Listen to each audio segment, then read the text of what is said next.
Hey, dickwad, I thought you were going to push out a bonus episode this past week. Tell you what, you try pushing 50 walking almost 5 miles in 90-degree heat with high humidity and see how much you feel like doing shit when you get home. Hey, poor! Hey, poor! Hey, poor! You don't have to be poor anymore! Jesus is here! Quite an experience to live in fear, isn't it? That's what it is to be a slave. Man, you are one twisted fuck. Nope. I'm just an ordinary guy with... America! Fuck yeah! Coming again to save the motherfucking day! Yeah, America! Fuck yeah! Greetings, fellow worker slaves, podcasting at 128 kilobits from the Fortress of Squalitude, not far from the redneck mecca. This is the Atheist in the Trailer Park podcast. I'm your host, Tucker. Professor Fuzznuts is busy giving himself a bath in my seat, so I have to stand here and record this. Yes, it's a podcast hosted by a guy and his cat. Get over it. I apologize for not getting the bonus episode out, but as I said in the opening sting, I just didn't have the stamina to do much of anything this past week. I don't know if it's because I'm getting older or if I'm out of shape or what, but even after taking a cold shower when I got home from work, all I wanted to do was little more than lay in bed. Let me get to a few housekeeping bits and then we'll get to the episode. I need to thank Gretchen for her generous donation to the podcast. It'll go towards my Fixing the Deck Roof Fund. I still haven't put up the GoFundMe page yet, as I think I may have figured out a way to avoid having to buy a table saw. I won't know for certain until I try a few things, but if it works, it'll knock the cost down by over $100. I'll try to have an answer for you here in the next couple of weeks. It just depends upon how my days go. Now to the bit of information I know you've all been waiting to hear. I have found a name for the kitten. I got a lot of suggestions from folks. None of them seemed to fit when I tried them out on her, though. The name that did fit, as soon as I said it, was Buttons. And her full name is Buttons DePants. Hopefully when I take her to the vet, the receptionist will lose her shit over that name as much as she does over Professor Fuzznuts. It has been a long time since I've had a kitten as young as she is, and I'd forgotten how interesting they can make your life. For some reason, the inside doors on trailers have a 2-inch gap at the bottom, and I have to keep Buttons away from Fuzznuts, as he'll kill her if he gets the chance. So when I'm not at home, I keep her locked in my bedroom, and I block the bottom of the door off so she can't crawl underneath it. The other morning, as I was getting my lunch ready for work, I was thinking to myself, I don't really need to worry about blocking the bottom of the door. Buttons isn't curious enough to try to crawl under it. Just as I have that thought, however, I hear a little meck. I look over, and Buttons is proudly standing in the kitchen in front of the closed door. The next thing I do is start looking for where Fuzznuts is because I want to make sure I can get to her before he does. He's off to my right, about equally as far away from Buttons as I am, and staring at her with an angry expression on his face. I spent the next 10 minutes or so chasing Buttons around the kitchen and trying to keep Fuzznuts away from her so I could scoop her up and stick her safely back in my bedroom. Of course, that wasn't nearly as entertaining as what happened to me Saturday morning. At about 4 a.m., Buttons decided she wanted to play. She informed me of this by jumping on my face repeatedly, and no matter how much I tried to convince her that I really needed to go back to sleep, she was having none of it, and I spent the next couple hours playing with her, hoping that it'd tire her out enough that I could get back to sleep. Eventually it worked, and I was able to get some more sleep. Another fun thing is that she enjoys laying in wait for me under my bed. So when I go into my bedroom to get something, I usually only make it a few steps into the room before I have a kitten biting my ankles. So far, I've managed to avoid accidentally stepping on her when this happens. The other big news I have is that I plunked down money for a new phone. One that actually gets signal where I work. so I can look for a better job. Now, here's the kind of creativity you have to have when you're poor, like I am. And for those of you living outside the U.S. listening to this, be prepared to be stunned. There are 4 major cell phone carriers in the U.S., AT&T, Verizon, Sprint, and T-Mobile. We've got several minor carriers, but they're either owned by one of the big 4, or they use the networks of Sprint and or T-Mobile. So they're not really a carrier.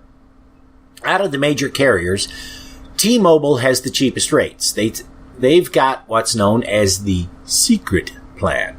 It's $30 a month. You get 100 minutes of talk time, unlimited texting, and 5 gigs of data. That's what I've had for the past 3 or 4 years now, and until I started this job, I had no problem with coverage issues. Unfortunately, where I work, I lose signal a block or so away from where I work, so if someone calls me about a job, I can't call them until after I get off work, and by that time they're probably closed or have offered the position to someone else. Ting.com is the other provider in the U.S. that has really cheap rates. They're a virtual network because they buy airtime from T-Mobile and Sprint. The one catch with their network is that if you want to use a phone that works on Sprint's network, and Sprint does have coverage where I work, you pretty much have to buy a phone at full price from Ting. The problem with using a phone on Sprint's network is that I get almost no signal inside the trailer. There's like 3 spots I can be inside and use the phone, but if I move an inch or so in any direction, it drops the call. Ting does have phones which can easily switch from T-Mobile's network to Sprint's, but they ain't cheap. A phone that's strictly on Sprint or T-Mobile's network is a little more reasonable, $100 versus $150. I think it may be their $400 and up phones that have the feature where they can switch networks. Ting's rates are also cheaper than T-Mobile's. You pay $6 a month to have a device, and then you're charged based upon your usage. And my cost for the phone will probably run me about $20 to $30 a month, depending upon how I use it, and if my calls via Google Voice get routed over Wi-Fi or not. So now I have 2 phones with the same number on 2 different networks. One I can use at home, and the other I can use at work. Now, if my Google Voice calls get routed via Wi-Fi, I can ditch the T-Mobile phone completely and stay with the Ting phone, but I can't be certain of that until I get my bill. But in any case, it's only a modest increase to my monthly expenses, and once I get another job, even if it doesn't pay much more than this one, I should be able to ditch one of the phones.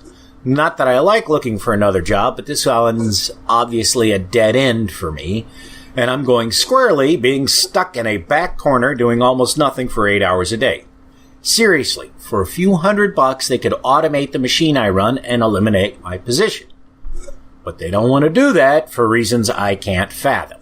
For my U.S. listeners, if you're wondering why I said that non-Americans would be stunned by this, it's that in most of the rest of the developed world, what I'm plunking down for a monthly plan would get you an unlimited plan, not the paltry plans we have here for those prices.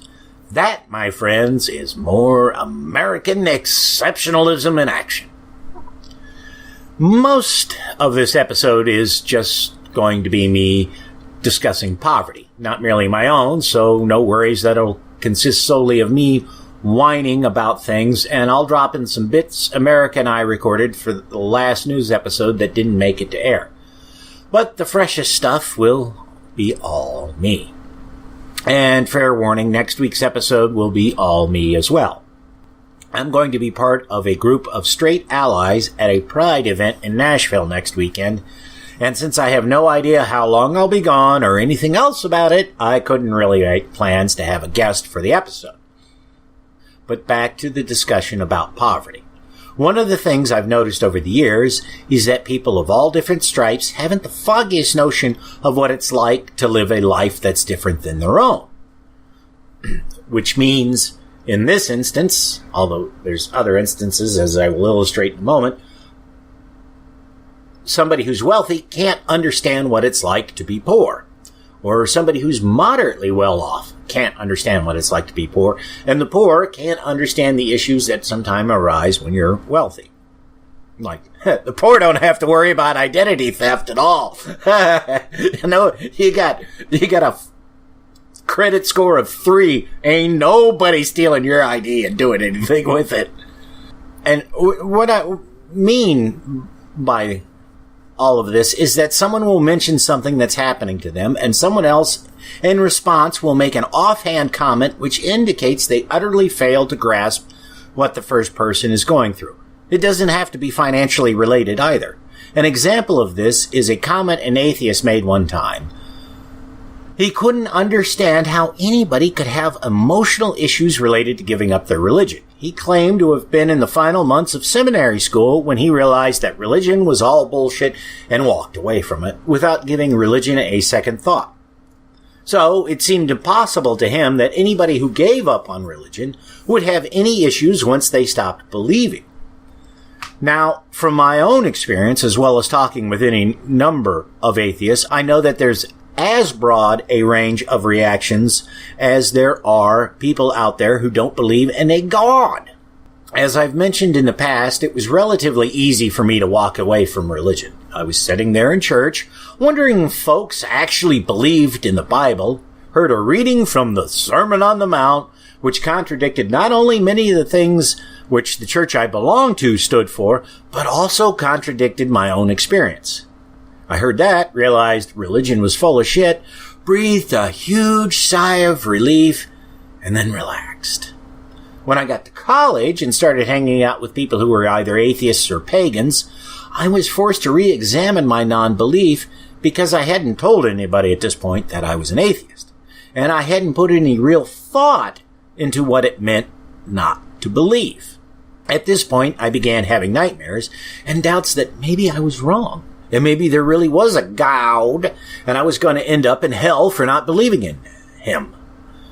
Being no dummy and living on campus, I did what any self-respecting skeptic would do. I went to the college library and began looking up the topic of Satan and hell in academic publications. If there was no hell, then it didn't matter if I was wrong about the existence of God or not. Because if we lived in a universe where reincarnation was true, for example, I wouldn't suffer torment for all eternity for not believing in a God. I might just get stuck for a lifetime or two in the body of a rabbit or something. There are far worse fates, as I'm sure you'll all agree. What I found in reading those publications was that the concept of hell was a later addition to religion and not part of the first teachings. I can't remember what book it was that I read which had the most profound effect on me, but I can remember what the part of the book said that erased my worries about hell forever. It took one of the names for a demon from the Old Testament and broke down the history of the name. It turned out that the name Lilith was originally, and I think still is, the name of a screech owl in Hebrew. As I recall, the oldest writings we had found, which had the name Lilith in it, all applied to the screech owl and had no supernatural implications whatsoever. Over a period of centuries, however, the name became attached to what was described as an evil spirit, and the cry of the screech owl was said to be that of the spirit. Then later, Lilith morphed into a demon or was claimed by some to be Adam's first wife. How an all-knowing, all-powerful God failed to realize that one of his creations was going to get all uppity and have to be replaced was never explained. I read that, and it made perfect sense to me. You've got a fairly primitive society that heard scary things in the night and made up stories to explain them. As religion needed something to keep the believers in line, the stories would gradually be incorporated into the religion and made more terrifying. Later, I realized a better argument against hell was simply that it made no sense for a person's fate to be decided based on their actions in a small sliver of time.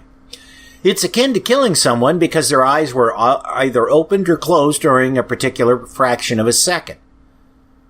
It is not something any rational being would do. But enough about God. Let's get back to people not understanding how others live, or not caring.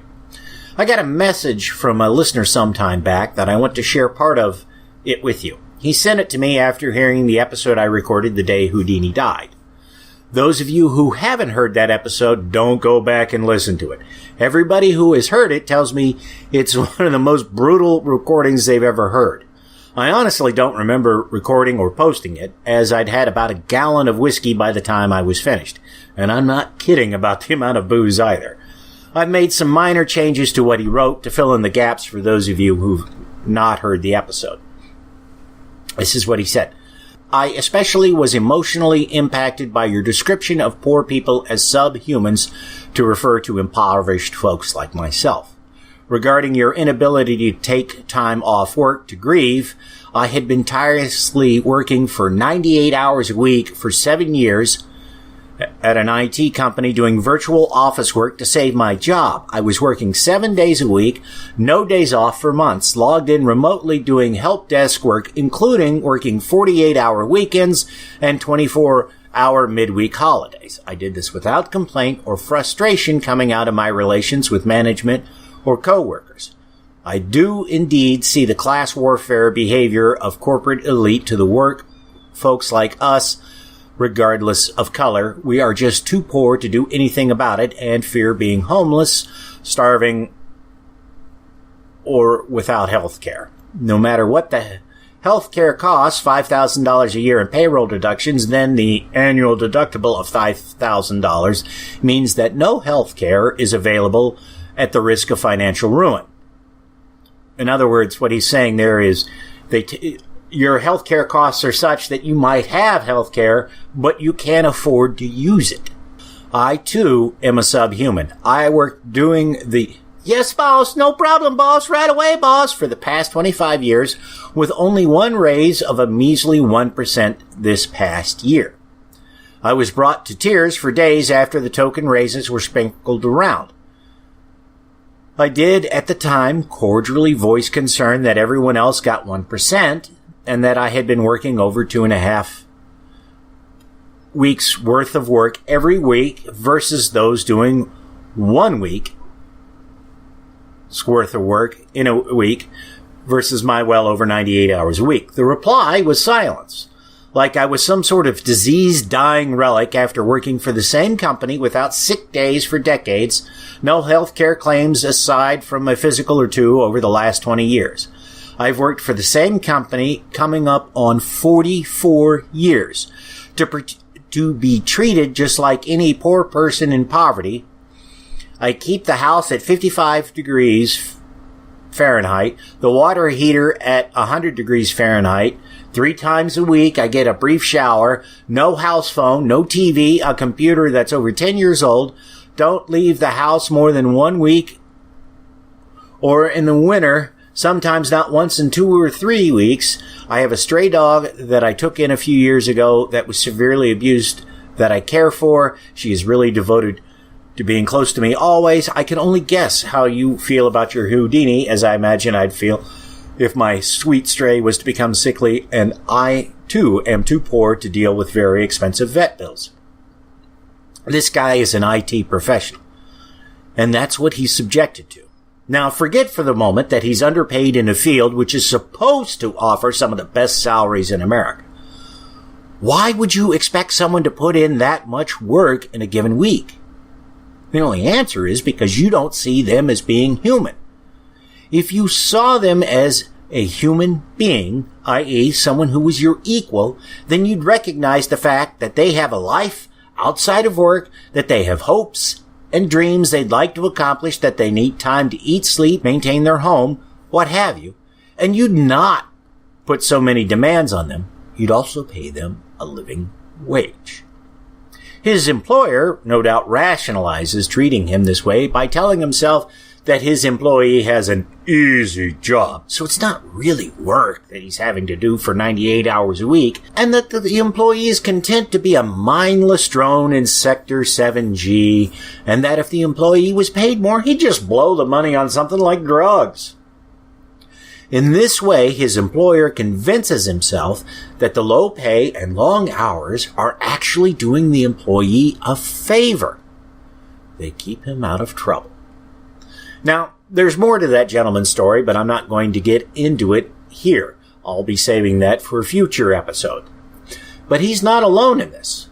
One of the gentlemen, whom I'll call John, even though his real name is Richard Ems, who shows up regularly for the local Democratic Party events, is a retired supervisor from AT&T. For those of you who were born before AT&T was broken up in the early 80s, let me explain to you what this means. Working for AT&T was like hitting the lottery and not being a dumb fuck who blew through their winnings in a couple of weeks. It didn't matter what position you had in the company. You had a damned good paycheck and excellent benefits. I don't mean that you got good health insurance. You did. But they would also do things like help you buy a home, pay for your moving expenses if they transferred you, plus a whole host of other things, including a retirement package which meant you didn't have to look forward to eating cat food in your declining years. Nor was AT&T the only company that offered that. Most of your big companies, there was a term that was so common back then that everybody knew because it was used to describe their stocks. They were called blue chip stocks. That meant the stocks didn't go up and down a lot, but they always held their value and almost always paid a dividend. Some companies don't pay a dividend because they'd rather reinvest that money into the company. But, you know, if you had a blue chip stock, that was good as money in the bank. Don't hear that term too much anymore. Everybody all talks about IPOs. Somewhere after the breakup of the phone company, much of that went away as far as the benefits package goes. As a retiree, John is looking for a job because his pension and his wife's income from her full-time job just isn't enough to enable them to live comfortably. Now, while John hasn't said so, I wouldn't be surprised if part of the reason why this is the case is that his pension was converted into a 401k at some point, and then when the economy crapped itself back in 2008, much of the value of his 401k was wiped out, so he's having to make do with far less than he expected. Know a lot of people that's happened to. Mind you, I'm on the Gen Xer retirement plan, which is where I get to take a half day off of work to attend my own funeral, if I'm lucky. I was inspired to talk about these things for two reasons. The first is an article on the website American News X entitled 10 Things the Working Poor Truly Understand and One Harvard Just Discovered. There's not an easy way to summarize the article, but one thing in the article leapt out at me. Nearly half the families in the U.S. live on less than $29,000 a year. I make roughly $22,000 a year. My rent is low for the area, and I don't have the kinds of expenses related to owning a car. If you've listened to this podcast for any length of time, you know the kinds of financial hardships I have faced. I cannot imagine trying to support a family on what I make, even if you doubled my income because I had a partner who made the same amount of money as I did. You'd be hard-pressed to provide the quality of life that I enjoyed growing up before my parents divorced. And my father did not graduate from college. My mother was a stay-at-home mom. The year I was born, my father made $38,000. Adjusted for inflation, that's $250,000 in today's money. Fun fact, that's also the same amount of money Neil Armstrong and the other members of the Apollo 11 crew were paid by NASA when they landed on the moon. There's lots more to the article, and if you're like me, you'll find yourself saying, yep, I know what that's like as you read it. The second thing, and the one thing I figured was probably going to happen after Trump got elected, is that while former FBI Director James Comey was testifying before the Senate, the House voted to repeal Dodd-Frank. Now, to give credit where credit is due, it was a party line vote with the Republicans voting to repeal Dodd-Frank and all the Democrats and one Republican voting against repealing Dodd-Frank. Now, if you'll recall, Dodd-Frank was put in place after the economy cratered to fix some of the problems caused by repealing the Glass-Steagall Act during the Clinton administration. Experts describe Dodd-Frank as little more than a bandage for a gunshot wound, but it was better than nothing. I'm not sure how the bill to repeal Dodd-Frank will fare in the Senate, but if it passes, Trump is sure to sign it. And it's almost certain that we'll see another economic collapse in far less time than it took the economy to implode after Glass-Steagall was repealed. So, those of you out there listening to the sound of my voice had better prepare yourselves for the worst, because it looks like it's coming, and who knows what the fallout is going to be when it happens.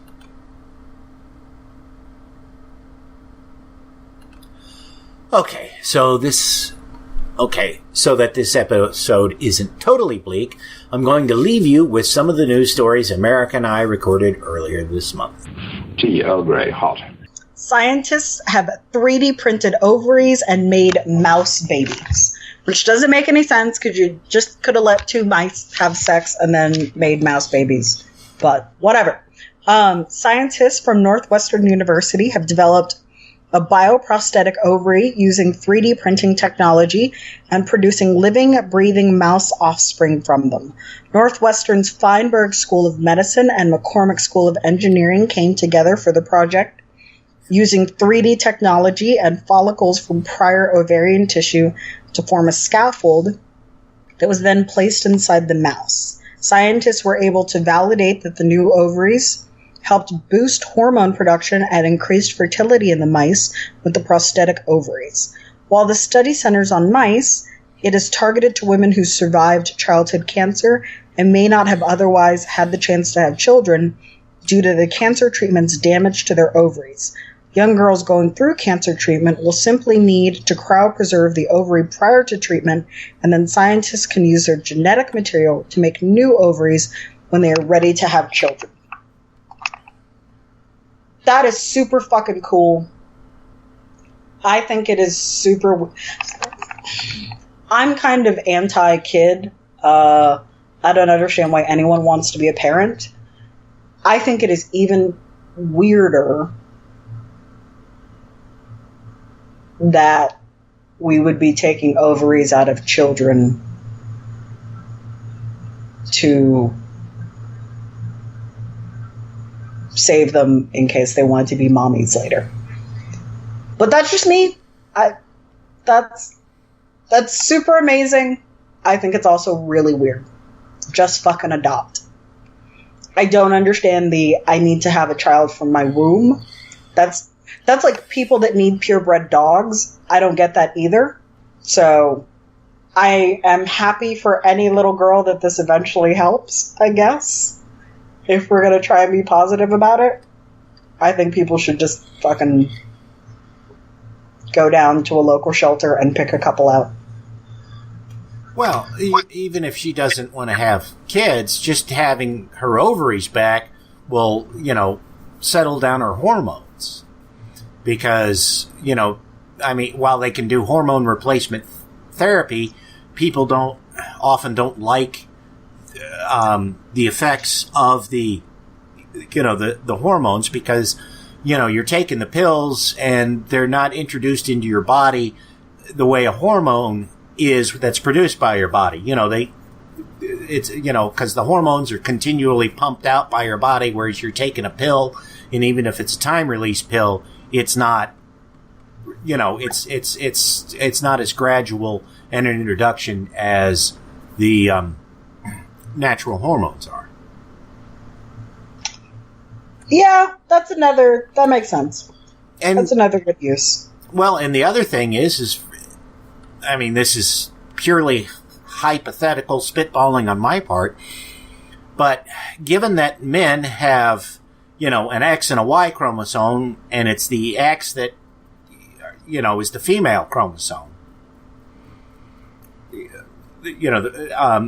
in theory, maybe they could use this so that they could, for a trans woman, they could give her natural ovaries that were her own, that were genetically identical to what she would have had she biologically been born a woman, and she wouldn't have to take hormone therapies. They seem to need... Okay. So, do you remember the spinach story where they 3D printed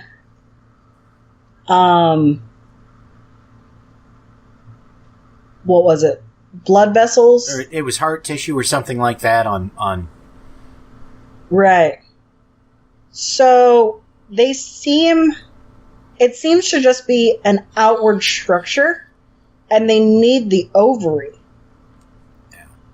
It could be. I don't know. Like I said, I'm just spitballing. The article isn't really clear on a lot of things because, like, do they need the eggs or can they make their own?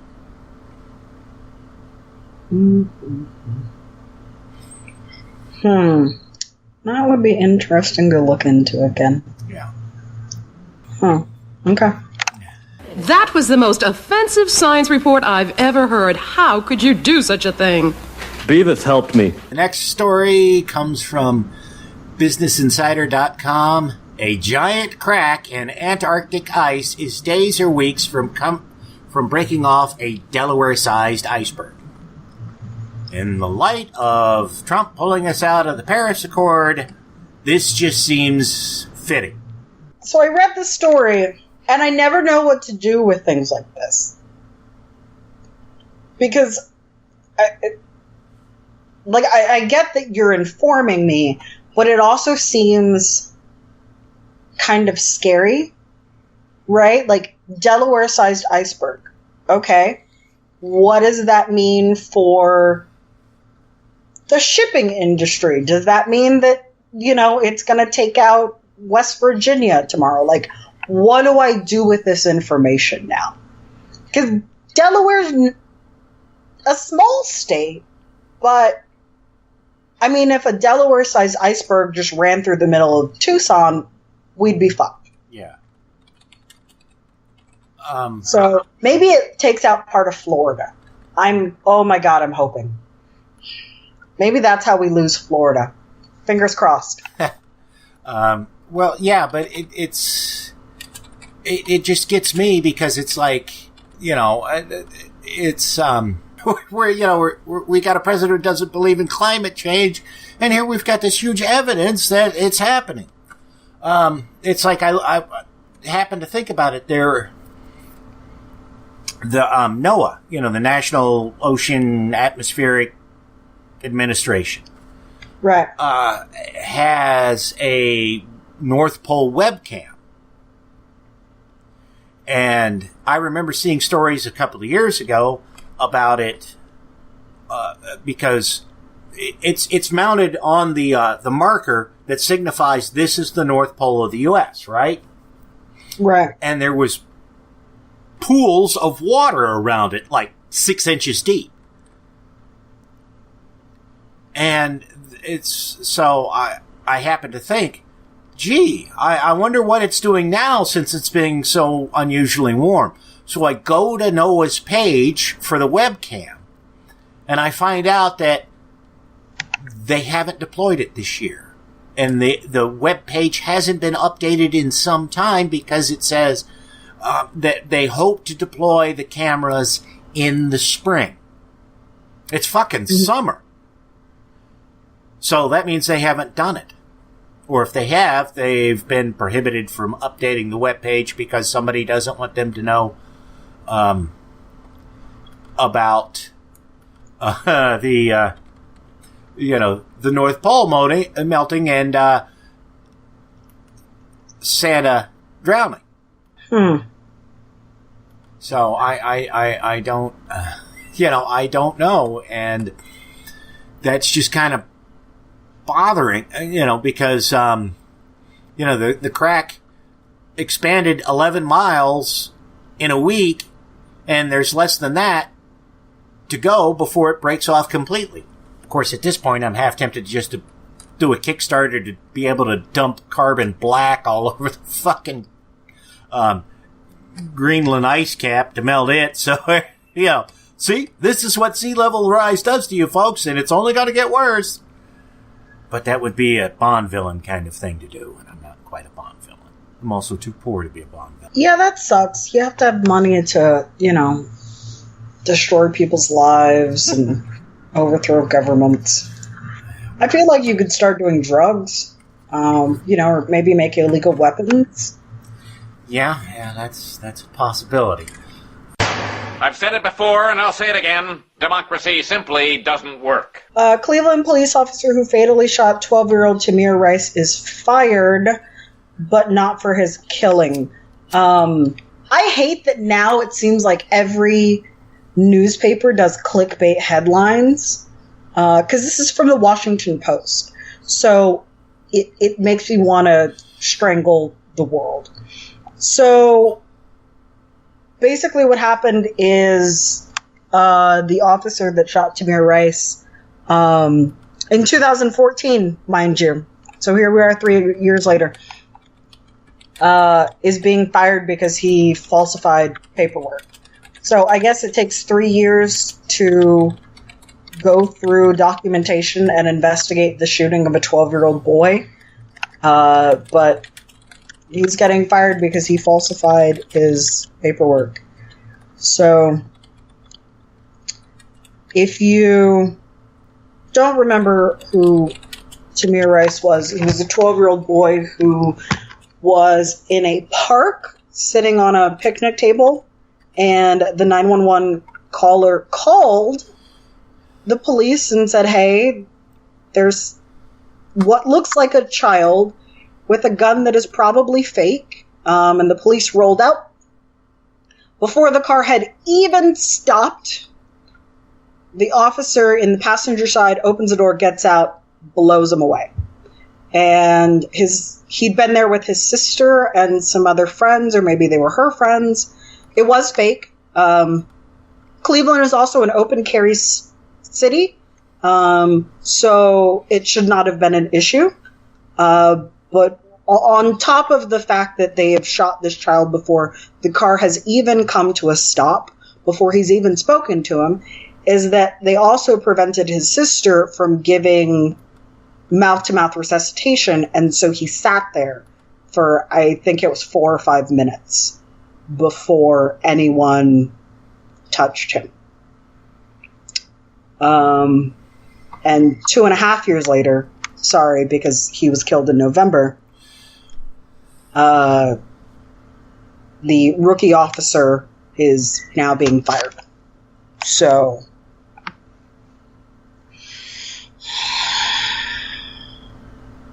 yeah, and they did nothing wrong, according to, people who investigated it. But, I mean, come on. They didn't even give a chance for the kid to drop his weapon or anything like that. I mean, he probably just freaked the fuck out when the cops rolled up and just was paralyzed with fear, and they shot him. And yeah, I tell everyone I know, you absolutely do not call the police unless there are no other options. And I'm sure there are lots of people who are going to be pissed off about that. I don't give a shit. So I have very few positive experiences. In the same way that I don't understand, like, the police hero worship, I don't get the military hero worship, because they're people that took a fucking job. So the same shitty human being they were before they became police officers is the same shitty human being they are after becoming police officers. And it does not help that in a situation like this,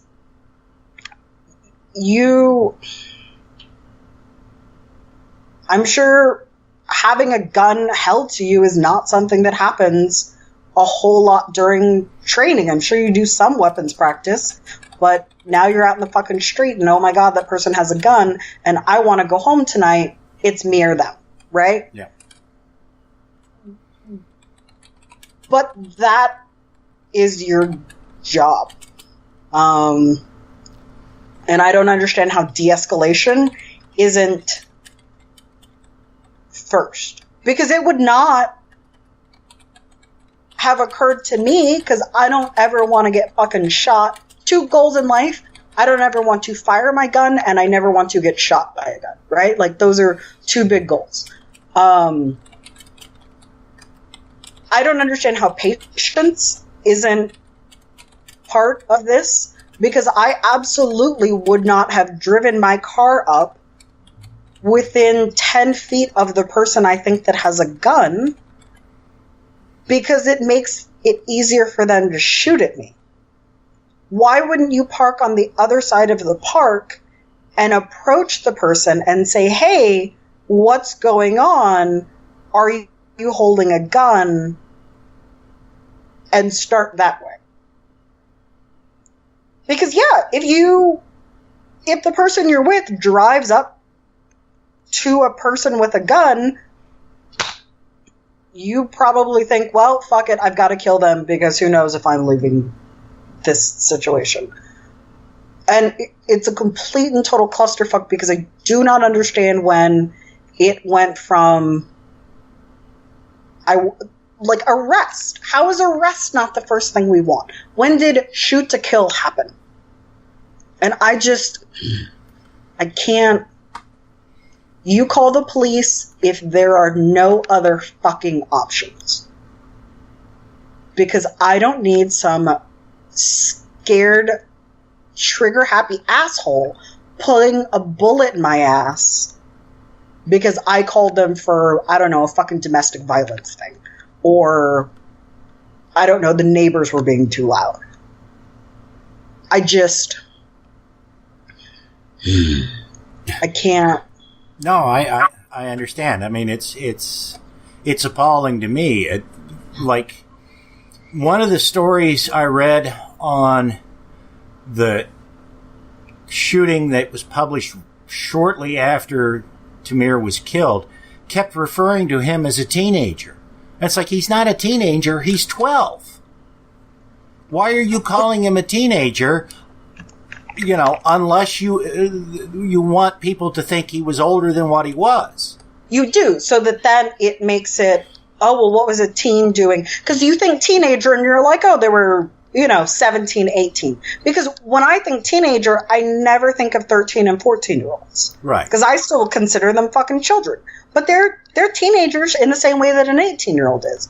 But if I call them a teenager, and if someone says, oh, well, he looked grown, then you're like, oh, well, they're older and more mature and they should have realized you shouldn't have a fucking gun in the park.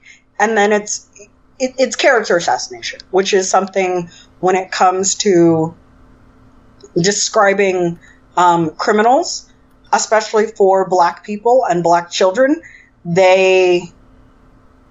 Children always become older. In fact, they will talk about children as if they are grown-ass adults.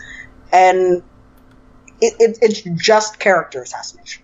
That's why they do their best to find the worst picture of people. They never want to show smiling faces.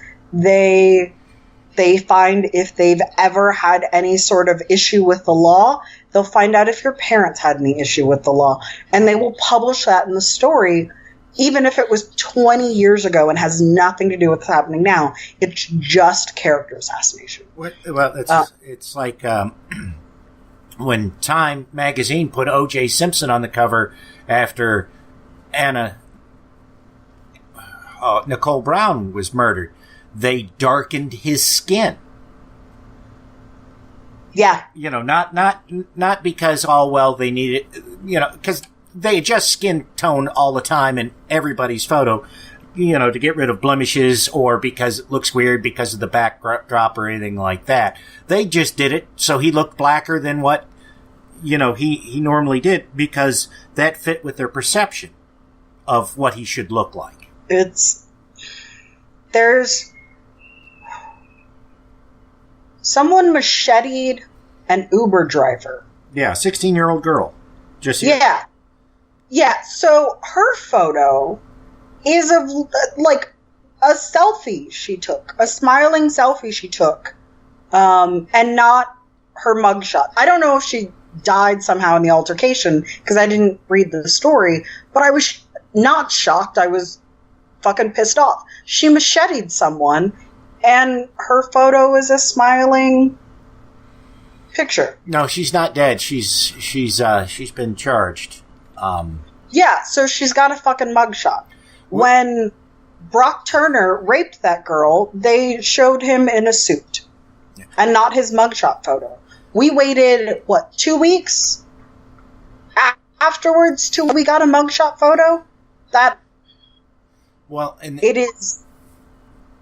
depending on the color of the skin of the victim will depend on how they portray that story.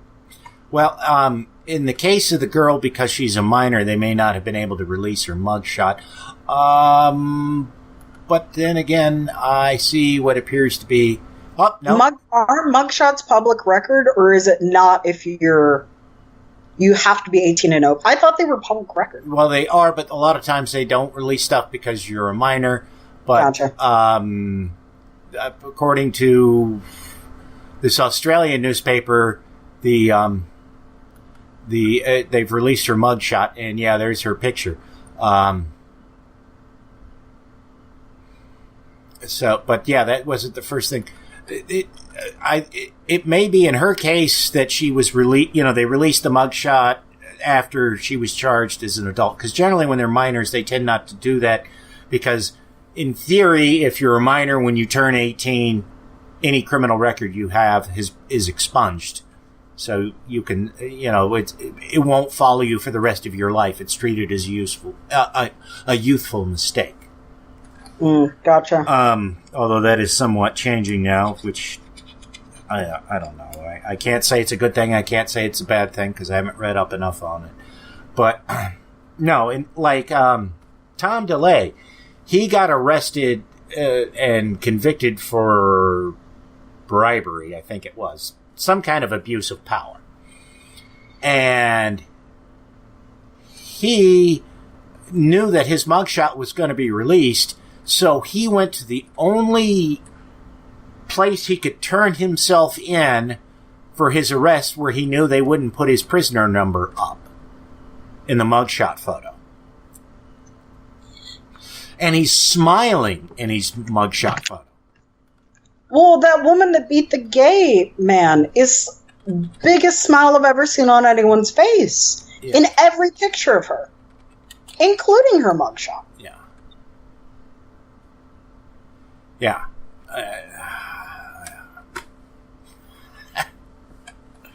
I don't know. We've definitely got a screwed up criminal justice system in this country, and it's not going to get any better. It doesn't look like. No, not by any means. Okay, we'll go to the next story from Time.com. Republican congressman says God will take care of climate change.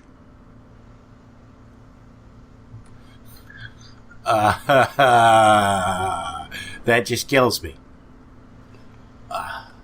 Because it's like, I saw a tweet. Somebody says, we don't need laws to stop climate change. God won't allow it. We need laws to stop abortion, which God hates but won't do anything about.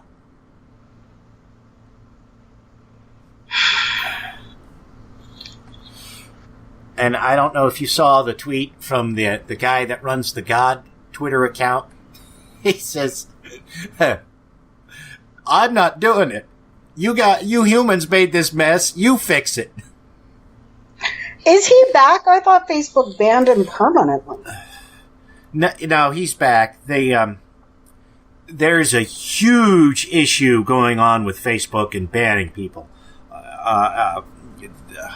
Gleb Sapersky, who is the guy who does the Pro-Tooth Pledge and one of the founders of the Intentional Insights organization, which wants to get people to have honest and open discussions on hot button issues. Trying to discuss things like reasonable adults. He got banned for 2 weeks from Facebook. And, I mean, the guy is, just as mild as it can be. And I have a browser plugin called Social Fixer, which lets you do things on Facebook that Facebook doesn't really want you to do, like make sure that your timeline is always set to most recent rather than top posts, Because that's what Facebook wants you to see. Never mind the fact that that means you're suddenly responding to a post that was, put up a week ago. Right. And one of the options it has is to allow you to see people who have unfriended you recently or refriended you. And I had to turn it off today because, normally I'll get like 10 people or so who've unfriended me or refriended me. And usually when they unfriend me, it means their account's been suspended. Today, I had almost 400 people who had unfriended me, and I didn't bother checking all of them, but I'm sure a considerable number of them had their accounts suspended. So that means there's some kind of concerted effort by somebody out there to to get Facebook to suspend the accounts of people they don't like. Right.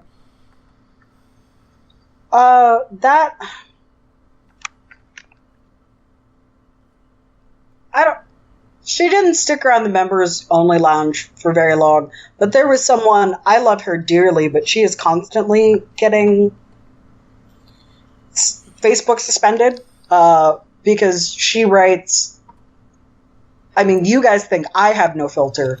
She's got no filter and is even more antagonistic, and I fucking love it. But every once in a while, she'll just have to go in Facebook jail and get suspended because she'll say something that hurt someone's feelings.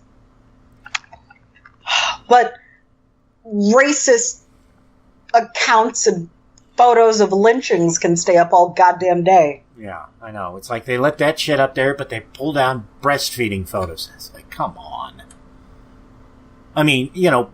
Breastfeeding is life-affirming. Lynching photos and neo-Nazi stuff is anti-life. Right. But to get back to this congressman, who is Michigan Representative Tim Walberg, who actually had a town hall meeting, and he said that he believes climate change is real, but it's nothing that we can do anything about, and it's up to God. And thankfully, many of his constituents basically said, "You're a fucking idiot." Good. Hopefully they'll remember that and vote him out in 2018, but who knows?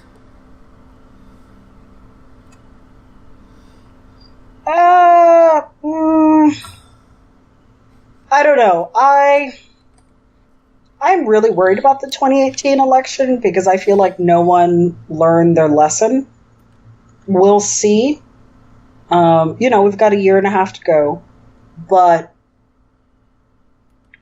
I'm not seeing a whole lot of changed people. So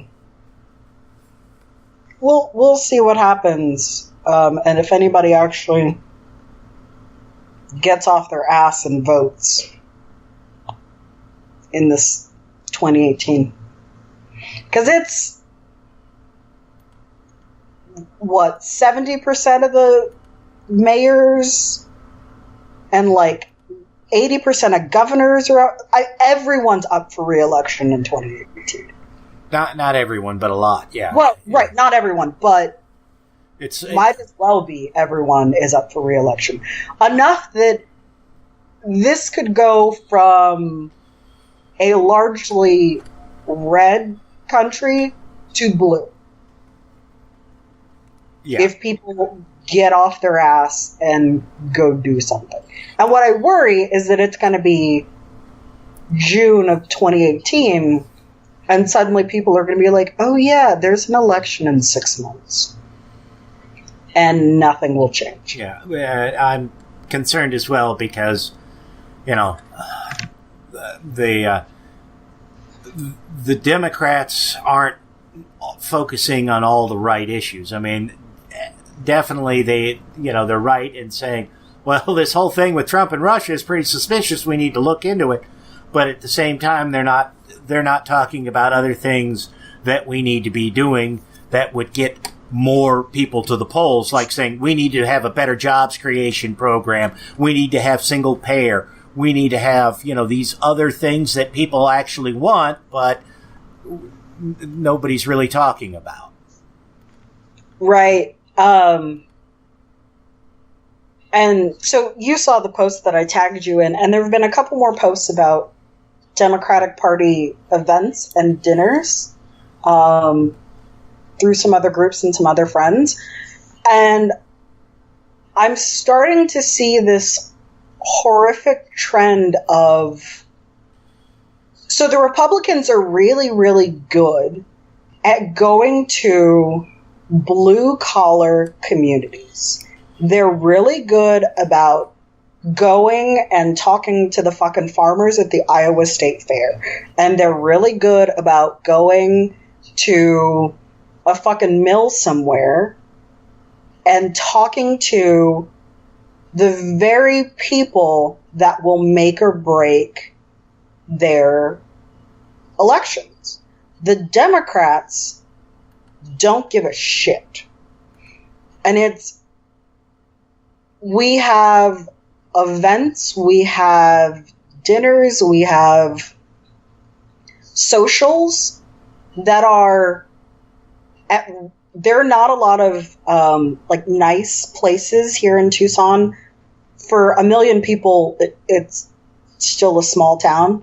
But they seem to always find a way to go to the most expensive places to have an event. Lowe's Ventana Canyon is like our resort here, right? Mm-hmm. They have events there. And it's the kind of place where it's a $15 martini. No one in this town can afford a $15 martini unless you live by Lowe's Ventana Canyon. But somehow their events are up there. And I just think they don't give a shit. So we have a Young Democrats Club. Unfortunately, they only do events once a month.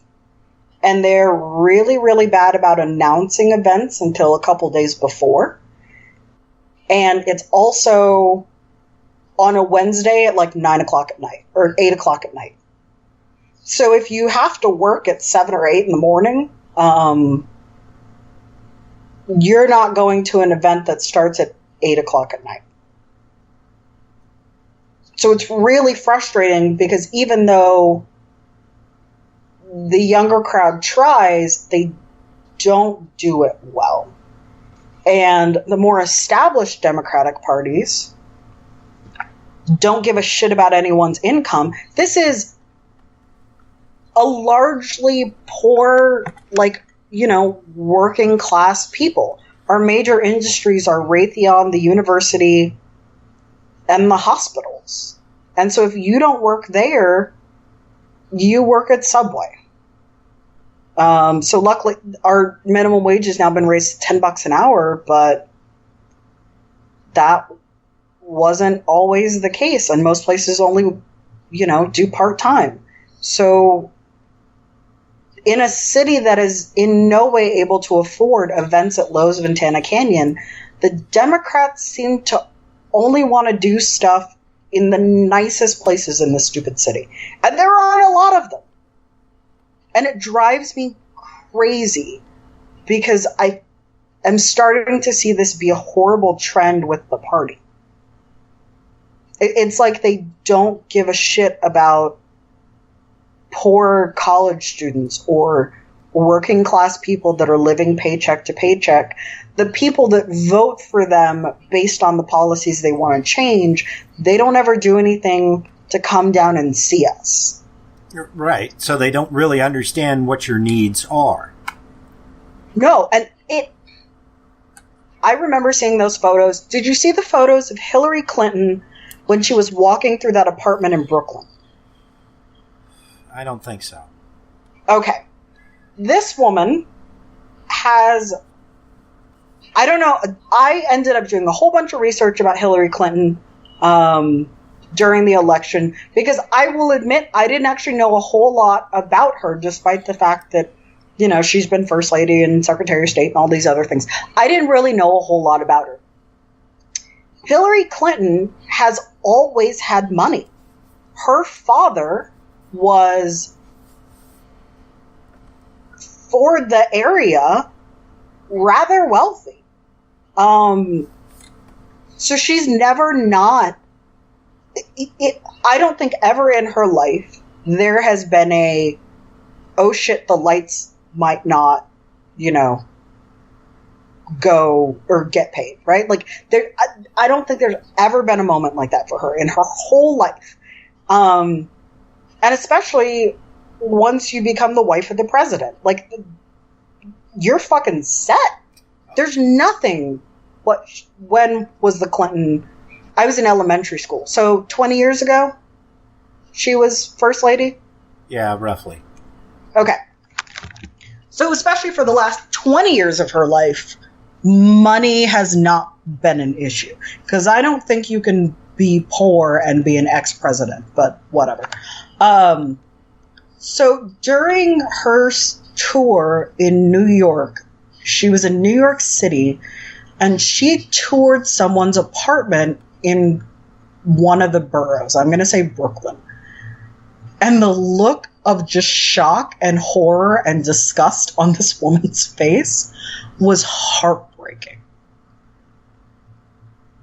Because this is the person that is supposed to champion for me higher minimum rate or wage and single payer health care. And it just didn't seem to make any sense to her. This is not something she's ever experienced in her whole life. But this is supposed to be my president. And this is my party. Like, this is the woman they put at the forefront. A woman who has no clue what it's like to be $100,000 in student debt and not have a job. And the party is like this. They don't give a shit. And I'm super pissed off because I talk about it over and over, but the Republicans have figured out how to work America. They know. They understand clickbait headlines. They understand appeal to emotion. They understand what it is to go to the people that will vote for you and talk to them one-on-one. And the Democrats don't get it. And we are a year and a half away, and no one is listening. 114 million eligible voting age Americans did not cast a ballot in the November elections. That's all the citizens of the country of Brazil. Yeah. It's a third of the population of our country. Because a third of the population's kids, which is weird. We should stop making as many fucking kids as we're having. But anyway, 114 million. If you don't start, and something like 60 million weren't even registered to vote. I have to go back and get all of those numbers. But it was a frightening number of people. That's like, I don't know, New York, LA, Dallas, Houston. That's like 10 major U.S. cities filled with people who aren't even registered to vote, let alone casting ballots. That's not a number of people you can get registered in 6 months. Yeah. And I don't think we're doing enough to make a change. Well, and, excuse me, but on a percentage basis, more Iraqis turned out to vote in the middle of a civil war than Americans did. I think people, how to say this? I think we've kind of gotten too complacent. I think yes, $100,000 in student debt sucks. But I don't think we as a country get it anymore. We live really well. And I just think we take these little things for granted. To be able to vote and to be able to not vote are amazing things. And I don't think people get that. And I wish we had more honest and true and genuine patriotism rather than this, like, half-hearted, well, I wave a flag, I'm a patriot patriotism that happens. Because I think participating in your political process and not participating in your political process, but thoughtfully not participating in your political process, are amazing things, and I think they're very patriotic things. There were 2 students in my lab, and we talked about Trump every day. They saw the videos when I went to the Trump rally. We heard all the horrible things they said. The day after the election, I discovered neither of them voted. One of them didn't vote because it turns out he was never registered to vote. Even though I remember asking the both of them, because we were going to do it online, because Tucson and the campus, the University of Arizona, did lots of reminders. Hey, you need to be registered. We're one of those people you've got to do it 30 days before. So everything said, here's the deadline to be able to vote. You got to do this. And you have to declare parties and all that to vote in the primaries, and then you can do whatever for the general. Our city and the university were incredible about just posting it everywhere. You've got to have it done by this day. You've got to have it done by this day. It was on the radio. It was on buses. It was fucking everywhere. He never registered. Ever. Ever, ever, ever. And when I registered to vote, I did it online because I had to do it before I went on vacation to New York City. So I sat at work on company time and registered to vote. And they were both in the room because I told them that's what I was doing. And if they wanted to do it next, come right along. I was also moving at that time. So I was able to change my driver's license. I was really good about getting this across to them. They didn't do it. And I was blown away. I'm sorry, he didn't register. She just didn't go. Even though she had to pass 2 polling places the day of, and our boss even let us know, hey, if you need to go vote, it's fine if you're late for work. She just didn't go. And then the next morning, cried over Trump being president. And I was so pissed off I had to leave work. I am in tears. We talked about this over and over and over again. And they just didn't participate because they were lazy and not through any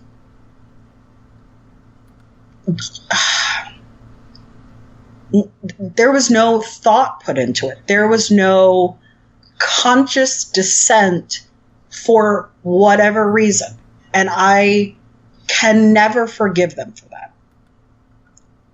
Because both of them are also the children of immigrants one of which is Mexican and the other one is Ecuadorian and Filipino. But then they talk about worrying about, their parents possibly getting deported. I was like, fuck the both of you. You didn't participate, even though your lives, more so than others, will be negatively impacted by this decision.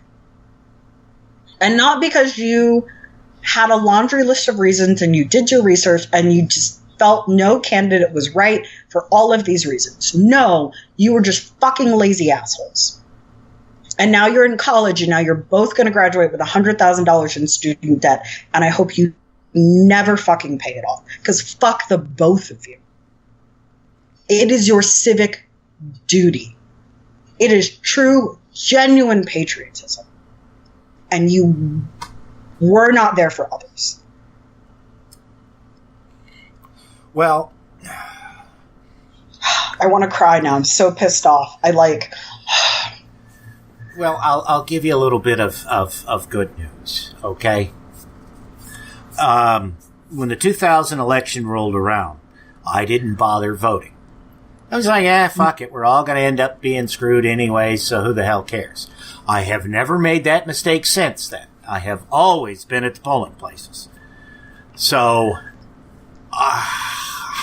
hopefully, more people will have that attitude after this past election and just show up. And I really don't even care who they vote for as long as they actually take the time and effort to show up and vote. Because if they show up and vote, that shows the political parties that these people are actually interested and willing to take the time to vote so they can be reached, and it is entirely possible to get them to vote for your side if you take the time and effort. Whether or not they will, I don't know. That's it for this episode of The Atheist in the Trailer Park Podcast. You can subscribe to the show on iTunes, Stitcher, as well as just about anywhere else podcasts can be found. Many of the episodes are also on YouTube. Follow the show on Twitter. @TParkAtheist is the show's Twitter handle. It's on Facebook at facebook.com/trailerparkatheist.com. If you happen to like the podcast, please rate it on iTunes. If you'd like to support the podcast, there's a donate button on the show notes page. You can support it via Patreon at patreon.com/TNTucker. Thanks for listening. Say goodnight, Fuzz-Nuts. All I know is this violates every canon of respectable broadcasting. Damned cat.